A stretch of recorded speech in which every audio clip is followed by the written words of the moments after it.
So for a change of pace, this video is not going to be a blow-by-blow analysis of the intimate details of Caustic Creative's changes to this level, also because there's not that many. Instead, it's going to be a talk about a general problem with mods and official remakes, in that they generally overlook the potential to improve due to the desire to assert superiority. So far, the biggest areas that Caustic Creative have reworked have been areas that Ion Storm made intensely memorable in the original. They took treasured memories, twisted them about, then rolled their whimpering broken forms in glitter and called it improvement. In some cases, they even directly insulted the original creators. This is not cool.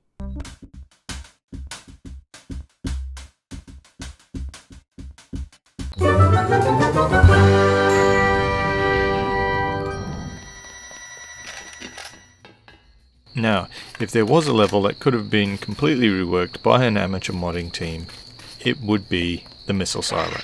For a few reasons. It's a completely unpolished level, probably due to time constraints on Ion Storm at the time. There's pretty much no voice assets that describe or provide directions for the level. Outside of a few people with specialist careers or special career opportunities, pretty much no one has ever seen the inside workings of a real missile silo. Missile Silo is basically the ideal stage for a conspiracy theory, tragedy, and everything else that's fun to build. See, the thing with missile silos is they're mostly underground and, once demilitarized, have been converted into all manner of purposes. In 2000, one was discovered to be one of the biggest LSD labs on record. The capacity to be concealed and incorporated into luxury properties has been promoted by real estate agents ever since the 70s. So what has that led to? Well, a bunch of QAnon conspiracies about the private island of the recently departed human-shaped piece of shit known as Jeffrey Epstein. For those not aware, QAnon is a conspiracy theorist who essentially assigns a messiah-like status to Donald Trump and believes that he is sending out coded messages to real patriots so that they will know how to act in accordance with his plans. They are largely undeterred by facts and very arbitrary in their decisions. For example, they love one of the serial sex offender billionaire pieces of shit in this photo, and they hate the other one.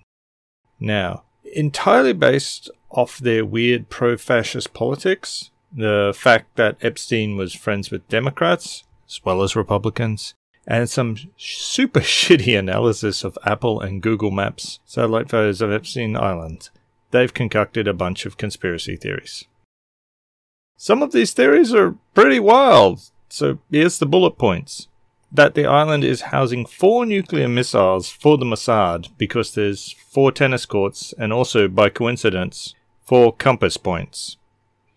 Also, for some reason, they refer to these as princes, like, you know, they sit in on the meetings or something. That there were additional tunnels linked to the missile silos and even deeper facilities for ritual sacrifice and sexual exploitation of children. He also kept a blatantly obvious weird temple thing on the surface of the island, visible to the entire world. Okay. Epstein used both these facilities for his horrific vices and also didn't use his own private island because it was a Mossad front. Epstein was linked to some sort of network of billionaires who were all in on this and all letting their private islands be used for similar purposes. Of course, reality would later show us Epstein didn't need to bother with any tunnel networks or underground catacombs. He just used apartments and hotels because they were more convenient. When he did have underage guests on his island, they just wandered around freely because it turns out private islands facilitate a lot of privacy. Epstein wasn't protected from the legal consequences by any secret society. After he was arrested the second time, he died mysteriously in police custody while supposedly on suicide watch. That's basically the opposite of the sort of protection you'd want from a nuke-wielding secret society. But all of that is, and always was, irrelevant to conspiracy theorists, since their ideas were always based off some knowledge of Epstein's past, some shitty satellite photos, and the knowledge that you can hide missile silos. Combine that with their imagination and biases, particularly their desperate need for a messiah to have an ultra-evil arch-nemesis, and no common sense was necessary. They just went with it. For more information on why you should definitely not believe anything QAnon says, but also not disregard them, please see videos by Rebecca Watson and some more news linked in the doobly-doo. Okay, now back to babbling about Deus Ex. Since Majestic 12 in Deus Ex basically does represent some sort of semi-mystical secret society of evil billionaires who have terrible intentions for the world, there's no reason this missile silo couldn't have been some sort of hidden facility or other conspiracy idea. Really, there's only two stories that can make sense for this base. Either it was a military base in an isolated location that was taken over by Majestic 12 at short notice, which would mean you'd have the opportunity to use it to tell a story of them disposing of the military personnel here, or it's a hidden facility that's been controlled by Majestic 12 all along. As I said earlier, there's not really a lot of lore assets here. No voice work to tell you where to go like in Hell's Kitchen. The control room is underground.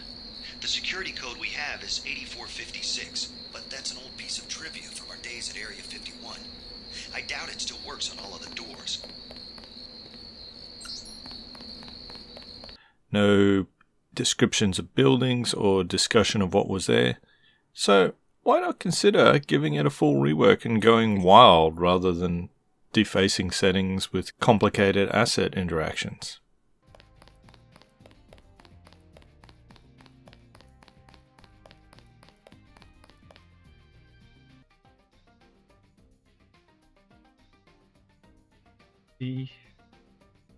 Making Bob Page's holiday ranch, or give it some chem labs and paramilitary bunkers with guards. Make it the site of whatever pet project you think Majestic 12 should have had, but didn't. Or reference a conspiracy that's become topical since the game came out, like say, chemtrails. Particularly since they apparently believe there's a network of tunnels and underground chambers built on a private island without anyone noticing.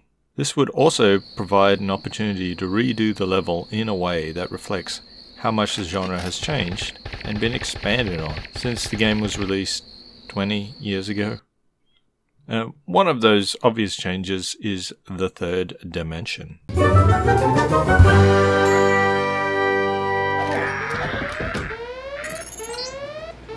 See, back in 2001, first-person shooters were still largely experimental concept. That's why the controls for Deus Ex are so awkward compared to modern EA games, and why it has options to let you basically aim and play entirely with the keyboard, because mouse aiming was still a new thing at the time. Mouse aiming made it possible for us to have vertical location become an important factor, and for more complex cover and level designs to become applicable. But you have to remember that most players would be used to expecting all targets to be within a flat line of sight. Since then, games have evolved, and now death from above is a standard aspect in video games. Dropping down to kill an enemy from above is not only an acceptable strategy, it's often rewarded with a custom animation. How is this relevant to the missile silo? Well, in several places, Caustic Creative tried to make it more challenging by placing mines in cheap locations that would catch a player the first time, but ultimately wouldn't block the strategy too much.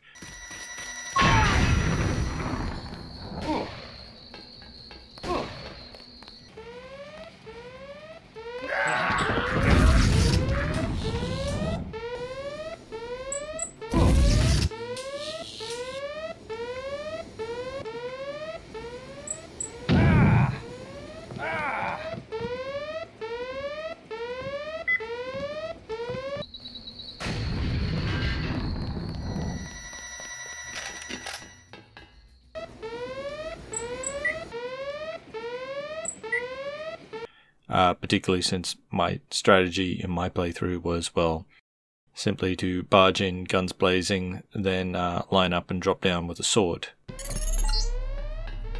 have a few minutes to kill before we destroy the missile. Might as well kill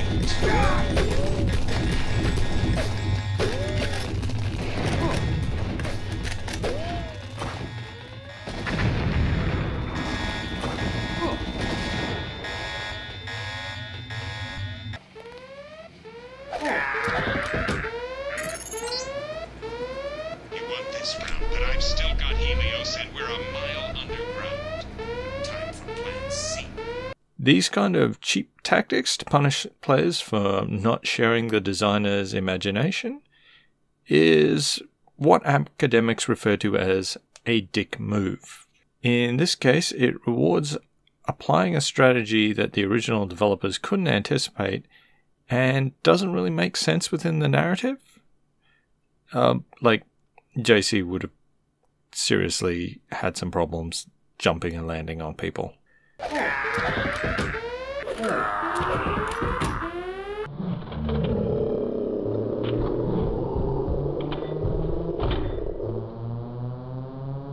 Now, the thing that makes this maneuver so satisfying in games like Dishonored is not the inherent unfairness of a superpowered assassin taking the AI by unawares, but that it's the satisfying conclusion of a story. That story is generally the story of the player gathering information, putting themselves in the right place, and taking the right action at the right time. In this case, gathering the information is walking up to look down. Getting in the right place is getting on the right spot in the handrail. And the right action is just to drop down while mashing the attack button.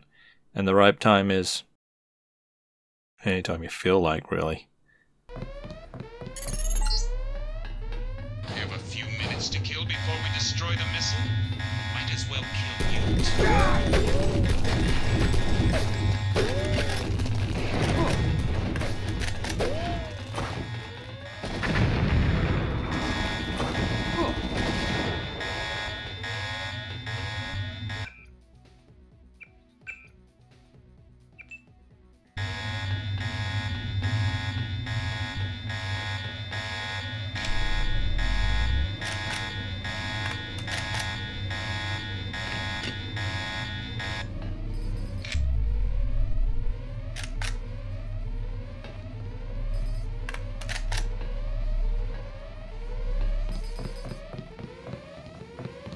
Intruder, I'm dealing with...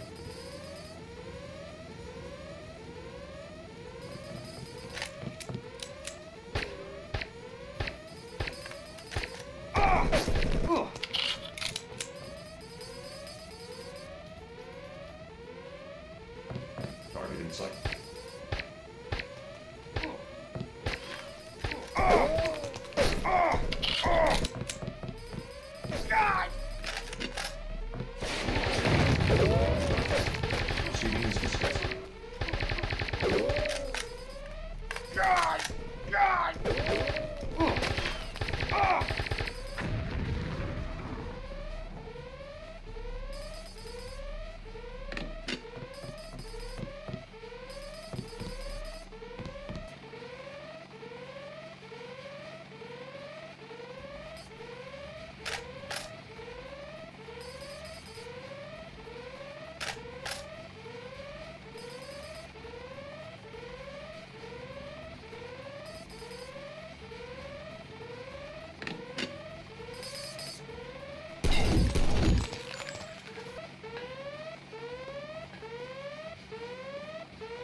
Compare that to, say, one of the first opportunities for using Death from Above in Dishonored 2.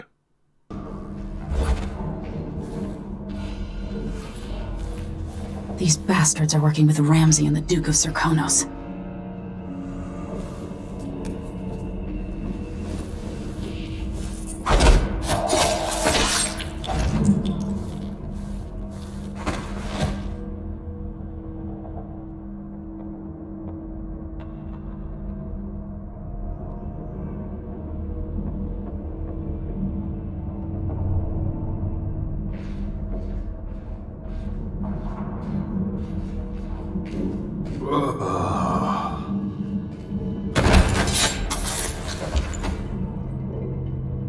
Traitors. It doesn't really flow, largely because it's actually quite complicated to set this up. But if you wanted to do something to really revolutionize this area, using techniques that Caustic Creative has already demonstrated, you could. 1. Set up a means to keep the guards away from the handrail. Lure them into the corridor and lock the door.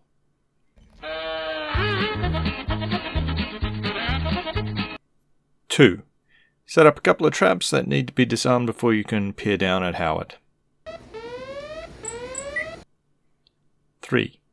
Make Howard's platform move in a predictable pattern that means you need to time your jump and to actually know what the pattern is and when it's going to be holding in position for a time.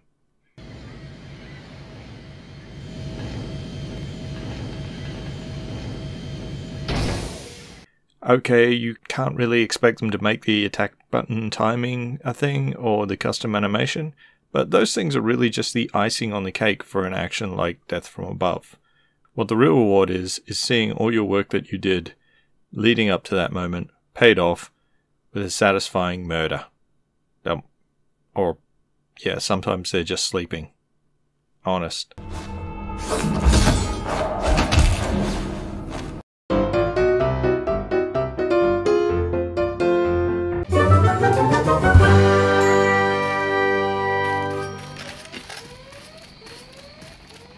The other main alteration that Caustic Creative did is one that's been more or less consistent throughout their level design principles. That is, to add a helicopter that is spinning its blade and just sitting here without purpose or explanation.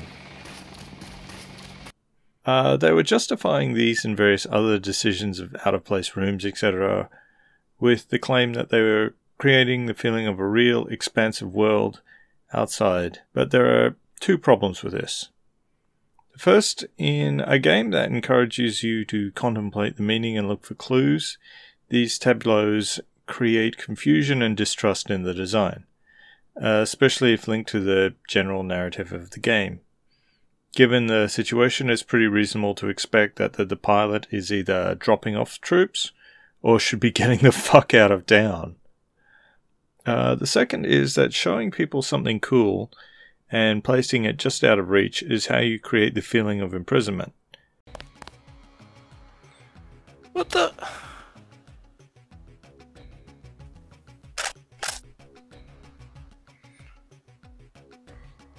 What? You can see it in imagery, say in Orange is the New Black.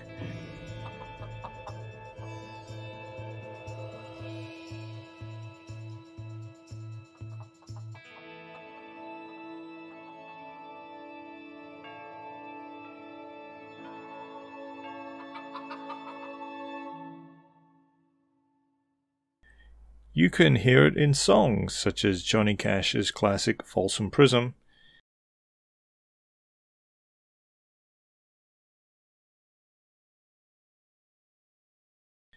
and you can see it here in games. It makes you feel helpless and makes the world around you feel very small and suffocating, even if there's plenty of space around you. Your mind tends to fixate on it and how unfair and upsetting it is that you can't reach it. What the?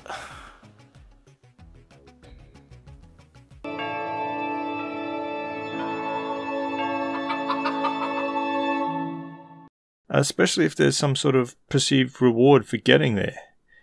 Now, that's a helpful trick in a horror game, where feelings of unfairness and weakness are expected and welcomed, but not real great in an immersive sim where you play a superpowered cyborg secret agent. Celebrated eccentric, who also happens to run a video game studio, Yoko Taro, did a GDC talk not long ago where he explained that his inspiration for making games with the feeling of freedom and limitless worlds was Super Mario Bros. Specifically the feature whereby jumping through fake walls and using hidden platforms, you can end up outside the world as you understand it as a player. It's a tiny thing, yes, but it awakens your mind to new possibilities and tickles your imagination about what else might be out there.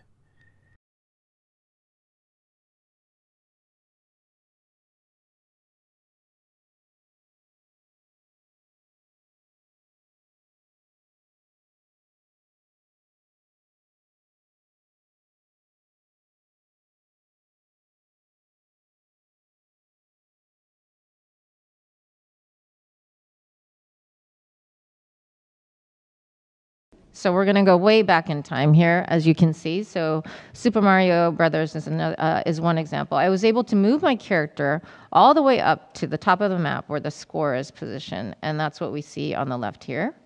この状態から右の図のように違うエリアに移動することができます。最上段のスコア部分が隠された通路になってたわけです。And from there, I was able to warp to a different area, as you see on the right screen. The very top, the place where the score was actually a hidden passageway. 僕はこれを見たとき非常に驚きました。それまで自分が考えていた世界の枠組みを壊して広大な世界がこのゲームの中に内包されているということを知ったからです。I was absolutely shocked. I was like, what is going on here? I was seeing that smash the entire idea about how the world was framed and made me feel as though this game contained an enormous world. That basically simulates the idea of being in a limitless world even when you can actively see the limitations. It's why people say Dark Souls is a single interconnected world that lets you visit everything on foot if you can see it in the distance, even though there's no way to walk to the pivotal midpoint of the game, Analondo.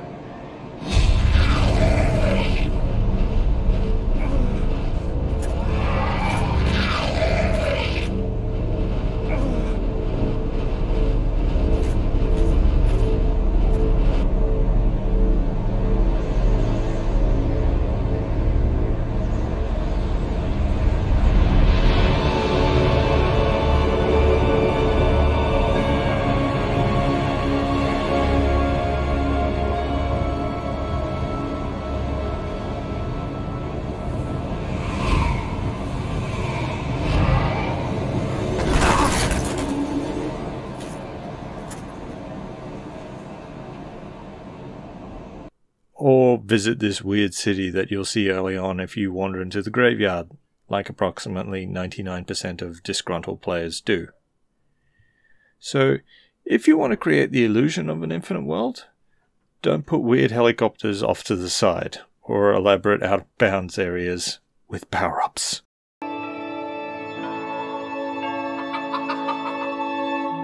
Build areas that look out of bounds, and then let the players find a way to get to them. Place them strategically around to misdirect players' attention from the places they can't go. You will never fool the player who invests hours and hours into finding and cataloguing everything, and the limits of everything.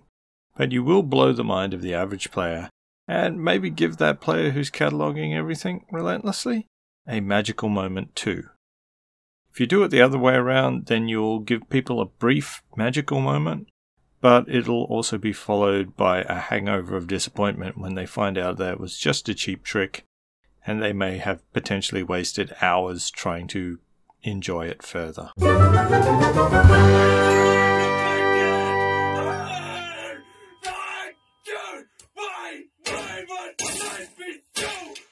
There's a final point I wanted to make here, largely in response to negative feedback about this series that gets aired in places away from me.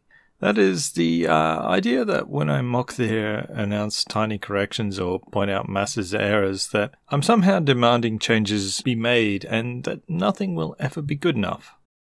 Honestly, I don't want changes. The constant patching makes this all rather inconvenient, because then I have to go back and check if they did fix something. It means that essentially the product is never finished, and it's weird to talk about it like it's finished. Rather, what I want to stress is that the product was heavily flawed from the start because it hinged on the assumption that a bunch of first-timers could improve on the work of experts because they had access to more advanced technology. This is not an idea that has been unique to video games, but somehow in video games people convince themselves they're still doing a good job. And that means fundamentally misunderstanding what people come to games for. People don't come to games to marvel at the high-definition textures or be shocked they exist. Or that someone can imagine a convenience store that doesn't exist. Or to look at advertisements for products in a different setting. They play to participate in a story, and sometimes the story is about rescuing a princess. Sometimes it's about stacking bricks. Sometimes it's about winning a race. Sometimes it's about saving the world, and sometimes it's about... Regardless, the goal of everything in the game, graphics, writing, audio, etc., is to improve that experience. For that reason, you should consider if a glitch or any other aspect of the game that you don't want there is actually a problem or a bonus. Larian Studios, for example, leads lots of weird exploits in their games because they know players find it very rewarding to work on discovering these glitches and using them to their advantage. We did it on purpose.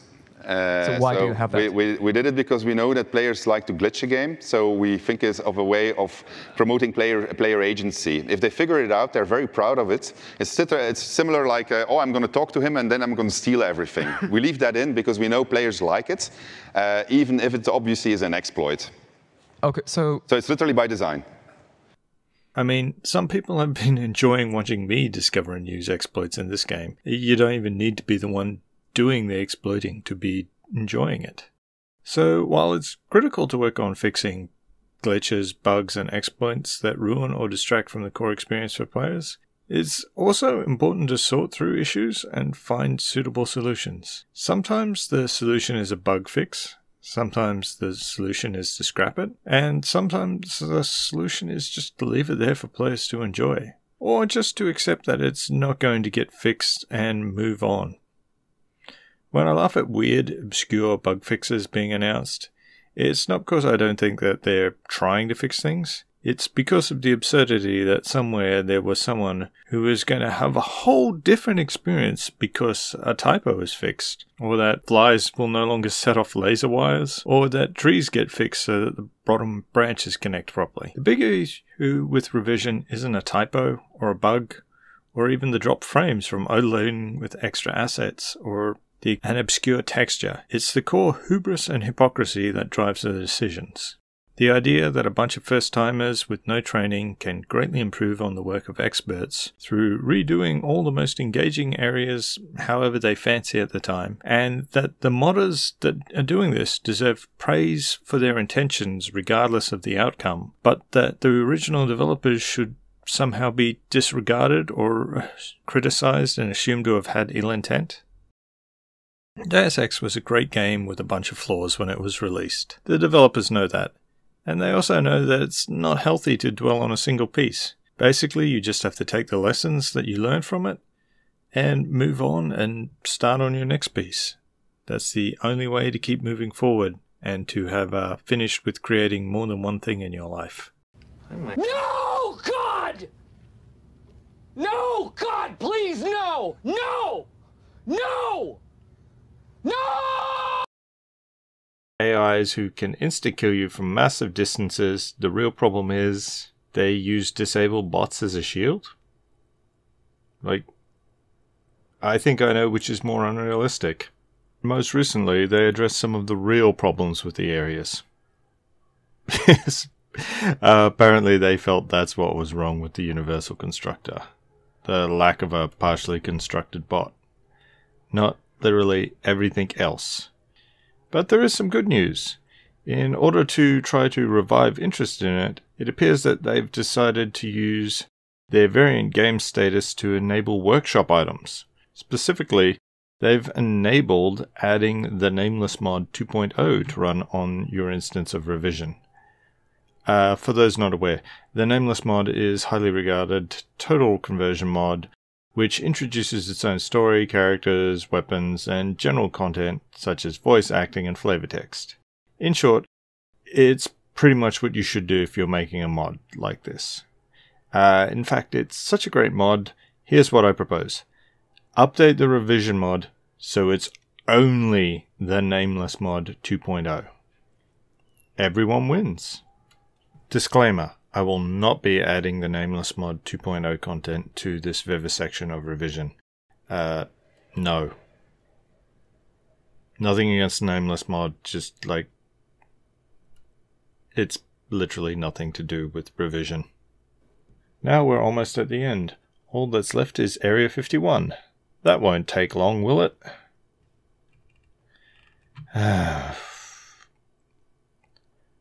If my channel gets monetized, do you think I can claim alcohol on taxes? But in the interest of fairness, before I play this thing. I'd like to address what I'll be looking for and how I'll be assessing this final area. Potential for challenging, satisfying play and combat. Potential for satisfying free play, also known as faffing about. The opportunity to make meaningful decisions with varying outcomes.